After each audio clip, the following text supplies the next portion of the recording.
ऐसी मशीन लगाऊंगा, इस साइड से आलू घुसेगा, उस साइड से सोना निकलेगा। इस देश में आलू से सोना बनाना जिन्हें आता है, उन्होंने और उनकी माताजी ने 50 लाख लगाकर 2000 करोड़ रुपए बना लिए थे। कांग्रेस ने पार्टी फंड से राहुल और सोनिया को 90 करोड़ दिए थे। इसका मकसद एसोसिएट जनरल्स की 2000 करोड़ की संपत्ति हासिल करना था। जी हाँ, हम बात कर रहे हैं नेशनल हेराल्ड घोटाले की। बिना पैसा लगाए या फिर थोड़ा सा पैसा लगाकर हजारों करोड़ कैसे बनाए जाते हैं, ये सिर्फ कांग्रेस को ही आता है।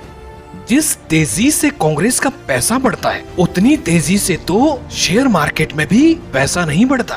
देश आजाद होने के बाद अगर किसी की दिन दूनी रात चौगुनी तरक्की हुई है तो सिर्फ गांधी परिवार की। आइए अब समझते हैं कि नेशनल हेराल्ड केस है क्या।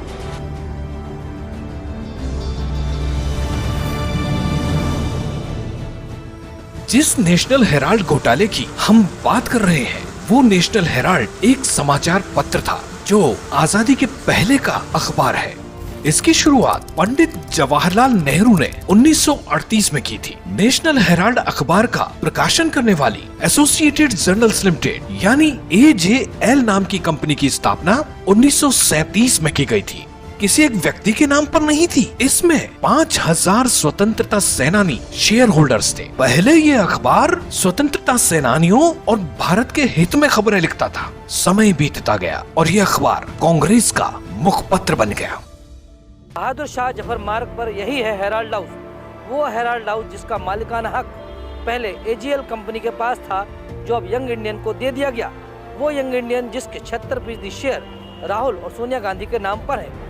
अखबार कांग्रेस का, कंपनी भी कांग्रेस अध्यक्ष और उपाध्यक्ष की, और लोन भी मिला तो कांग्रेस से ही। जैसे ही ये कांग्रेस का मुखपत्र बना तो जनता ने इसे पढ़ना ही छोड़ दिया। 2008 में नेशनल हेराल्ड का प्रकाशन कंपनी की आर्थिक तंगी के कारण बंद कर दिया गया। जब AJL आर्थिक तंगी के दौर से गुजर रही थी, तब उसने कांग्रेस से समय समय पर 90 करोड़ रुपए उधार लिए थे। अब आप सोचेंगे कि किसी को उधार देना कोई अपराध तो है नहीं, लेकिन यहीं से इस पूरे प्रकरण में भ्रष्टाचार की नींव रखी गई थी।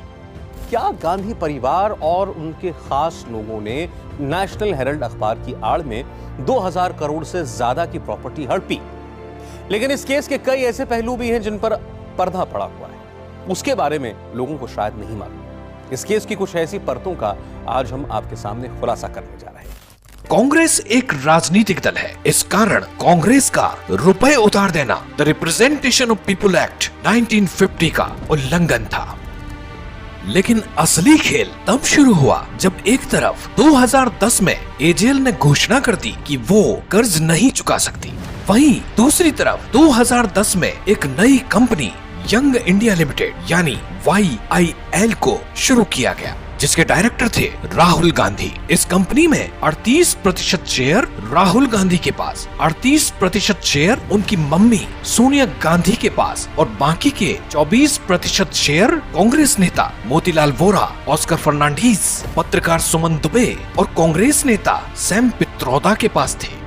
यंग इंडिया ने AJL के साथ एक डील की, जिसमें तय हुआ कि 50 लाख रुपए AJL को दिए जाएंगे और 90 करोड़ रुपए के कर्ज की देनदारी का जिम्मा यंग इंडिया का होगा। लेकिन उसके बदले AJL को अपने सारे शेयर यंग इंडिया को ट्रांसफर करने पड़ेंगे, और ऐसा हुआ भी। सारे शेयर यंग इंडिया को दे दिए गए। पूर्व न्यायाधीश मार्कंडे काटजू सहित कई शेयर होल्डर्स ने आरोप लगाया कि जब YIL ने AJL के शेयर लिए तब उन्हें कोई नोटिस नहीं दिया गया था, यानी जो कंपनी किसी एक व्यक्ति के नाम पर नहीं थी वो घुमा फिराकर गांधी परिवार की हो गई थी, और इस कंपनी की 2000 करोड़ की प्रॉपर्टी भी एक ही परिवार की हो गई थी। कांग्रेस के सत्ता में रहते तो जांच संभव ही नहीं थी। बीजेपी ने सत्ता में आते ही एजेंसियों को स्वतंत्र तरीके से काम करने की छूट दी, जिसका असर यह हुआ कि 1 अगस्त 2014 को ईडी ने इस मामले में संज्ञान लेकर मनी लॉन्ड्रिंग का केस दर्ज कर दिया। मई 2019 में इस केस से जुड़े 64 करोड़ की संपत्ति को ईडी ने जब्त किया।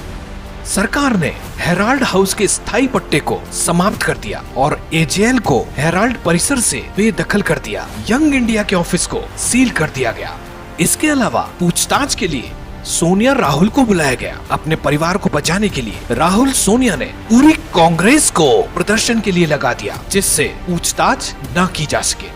अगर भ्रष्टाचार नहीं किया है तो शक्ति प्रदर्शन के जरिए कार्रवाई को प्रभावित करने की कोशिश आखिर क्यों की जा रही है? आखिर कांग्रेस हेराल्ड मामले में राहुल गांधी और सोनिया गांधी को पीड़ित के तौर पर पेश क्यों कर रही है?